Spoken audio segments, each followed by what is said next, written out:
Greetings, rail fans. We are back out on the Florida Railroad Museum, the museum where you take a trip back through time. But first, a little aerial shot of the waiting area at Parrish. The first car to your right is an old Pullman passenger car for display and walkthrough for visitors. The car on your left is the museum's gift shop and ticket office, and the second car to your right is a model railroad display area. We have set up on their platform this morning to watch and document the 11 a.m. train ride on Saturday, April 27th, 2019. Within this trip, they'll take a trip out 6.5 miles out to their Willow Yard, where passengers can get off and look at the museum and all the artifacts they have stored within. Then about 10 minutes later, they'll come back south to Parrish, the entire trip being about 90 minutes.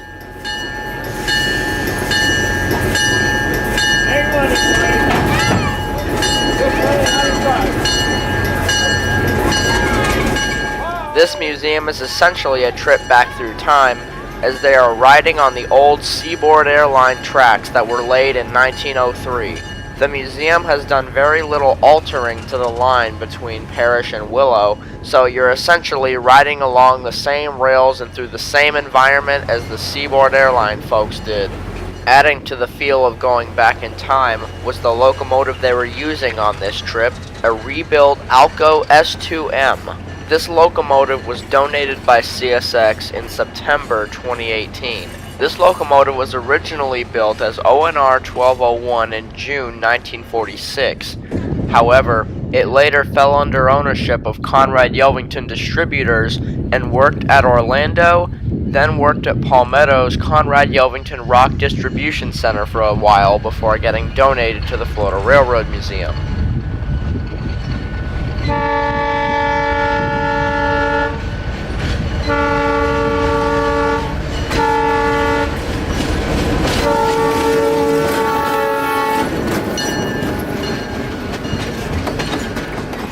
Here, we are set up at Dickey Road, the one at-grade crossing that this museum has on their entire stretch of track.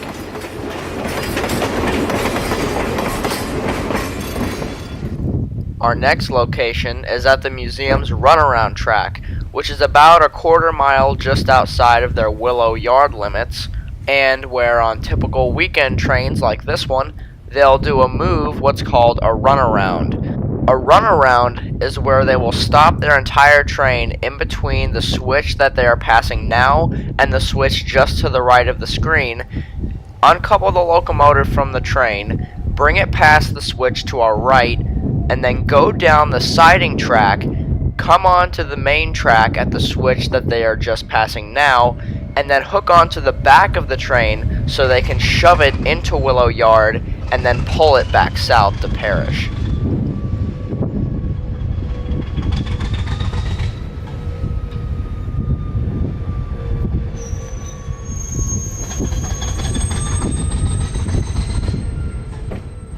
Once the train is stopped, volunteer Alex Martin cuts off the airflow between the gondola and the 251, then lifts the cut lever on 251 to open the knuckle so he can uncouple the two cars,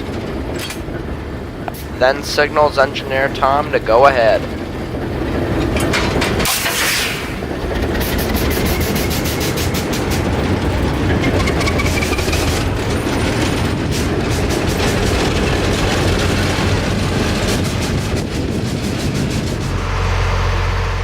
Once they pull the old Alco past the switch, Alex Martin lines the switch for the siding track. They pull onto the siding track. Alex lines the switch back for straightaway movement, and then they continue around the rest of the train.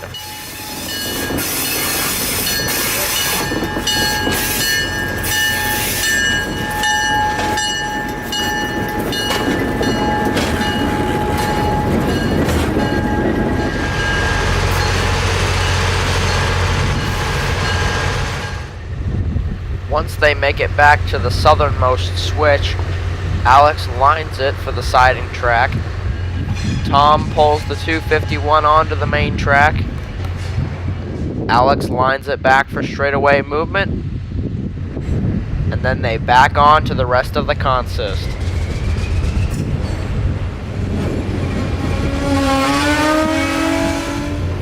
Alex makes his way back to bring Tom in. Alex then opens the knuckle on the rear caboose and then proceeds to bring Tom in. When I say bring Tom in, it's basically a railroad term to guide him to a safe stop to couple on to the rest of the consist. And you can tell these two know what they're doing.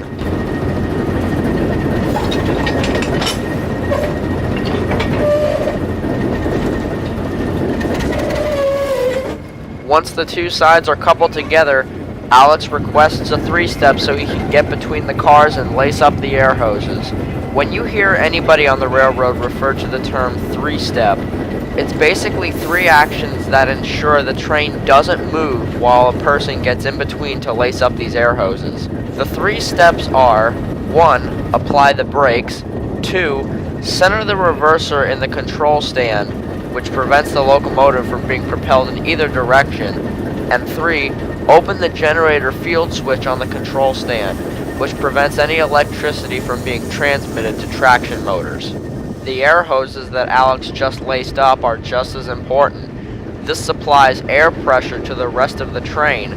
Without it, the engineer would not be able to apply the brakes on anything but the locomotive.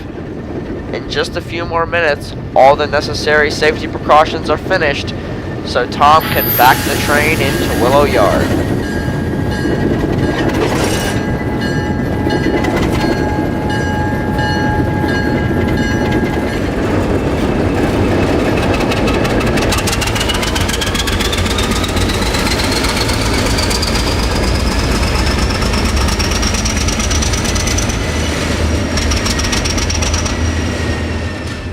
Once inside their Willow Yard, passengers can disembark the train and enter the Willow Yard depot, where they have all sorts of artifacts from the seaboard and Atlantic coastline days.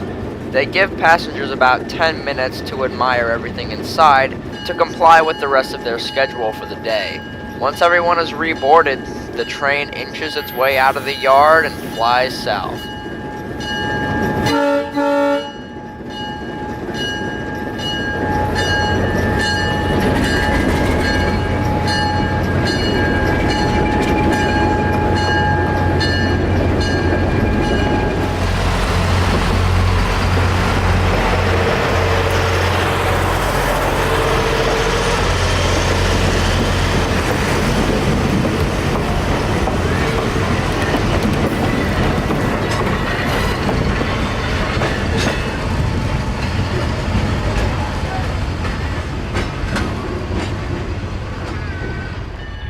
Headed back south, the train crosses Dickey Road once again.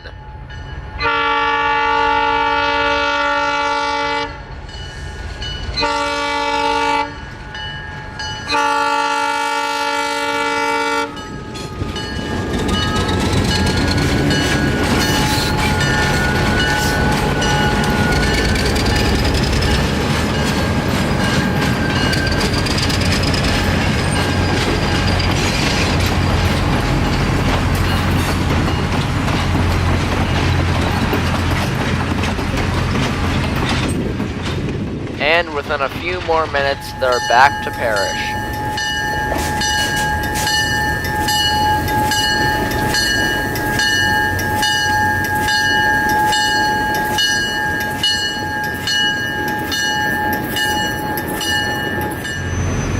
Museum volunteer and conductor Mark Manley brings the train to a safe stop so passengers can disembark. 5, 4, 3, 2, 1. 0. Thank you very much. That's a good stop also. And with that, all passengers disembark the train to get on with the rest of their day. It looks like everyone had a great time, and I hope they did. If you would like to find out more info about the Railroad Museum, as well as events coming up, head over to their website at frrm.org.